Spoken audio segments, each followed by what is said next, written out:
Hi Bobby, I want to thank you for sending in your samples for me to test on the Clicker 700. What I'm going to do is here, I got 20 pieces of your material. I'm going to use a steel ruled die. I've removed the ejection foam from the center of the die just so that we can facilitate a few more pieces in there.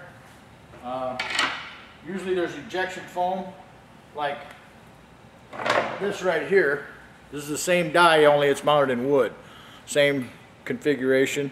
The ejection foam presses the material back out so it doesn't stick in your die. There's no hole in the center of this one. Now,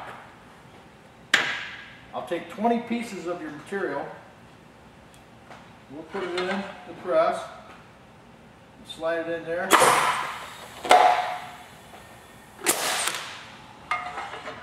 And as you can see,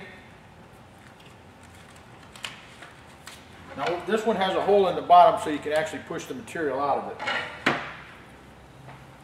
Cuts it out very cleanly, very quickly. That's 20 pieces. Now you might be able to go more, but with a thin blade like this, it's going to give you a nice sharp cut.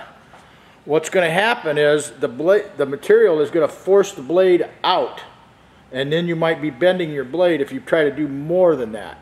So what I suggest is you might be able to test it a little bit more with maybe 25 or 30.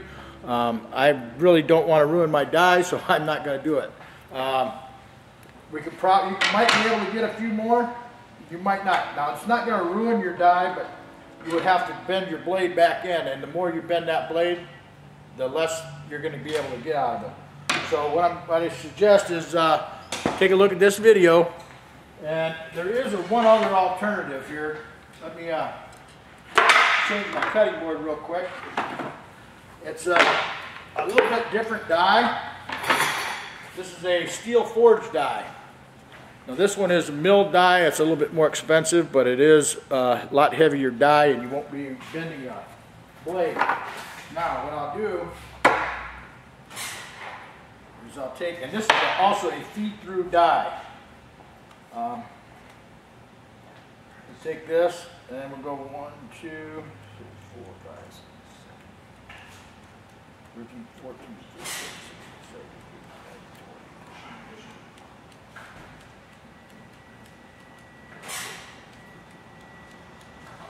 18, 19. There's 40.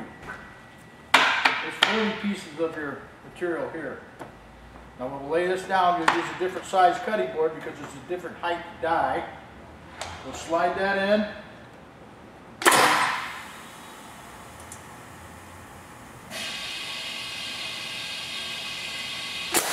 Not going to give you what you need.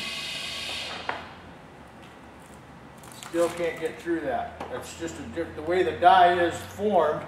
You see the angle on the die here?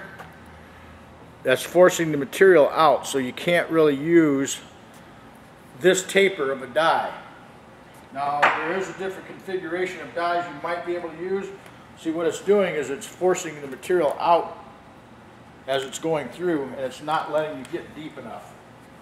That's why I suggested the steel ruled die. I think that's going to be the best option for you. I'll send you this video and we'll discuss it. Thanks, Bobby.